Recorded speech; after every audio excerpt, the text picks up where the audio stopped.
Kembali lagi bersama gue Givaryadi di Vlog Politik.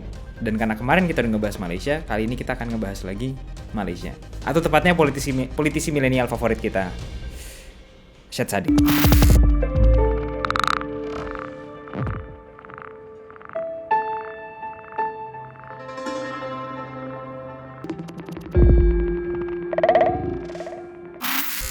Jadi sebenarnya sejak yang vlog kemarin yang mungkin lo tonton, mungkin lo enggak, ada banyak hal baru.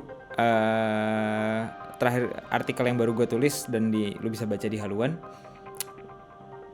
menyatakan ya isinya antara lain tuh menyebut bahwa Syed Saddiq memilih untuk bertahan dalam Bersatu. Ini mengagetkan.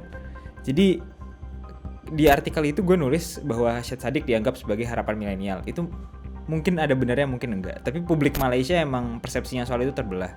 Ada yang ngelihat dia sebagai pada dasarnya loyalisnya Mahathir, itu benar.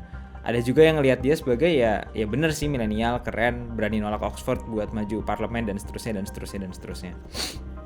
Tapi kayak buat gue sendiri sih, fakta bahwa dia memilih untuk bertahan di Bersatu tuh lumayan menarik gitu. Apalagi ngelihat bahwa teman-temannya dia yang dia panggil sebagai abangnya kayak Mazli Malik, itu Menteri Pendidikan Malaysia, udah keluar juga.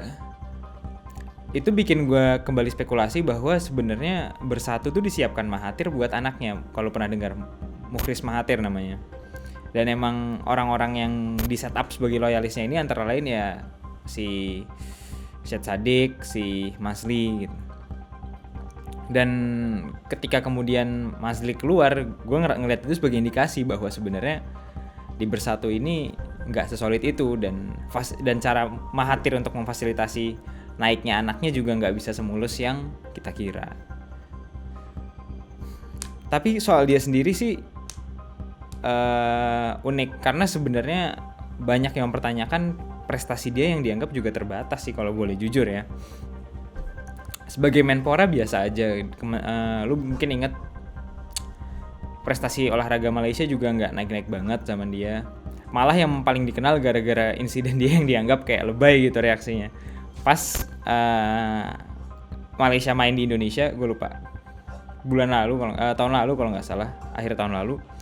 Dan kemudian ada kerusuhan antar supporter dan Syed Saddiq ini ngelaporin supporter Indonesia ke FIFA. Itu kacau banget deh pokoknya, nggak ada yang bener-bener ngira dia bakal ngelakuin itu, dan itu nggak ada yang respect juga gitu. Jadi kayak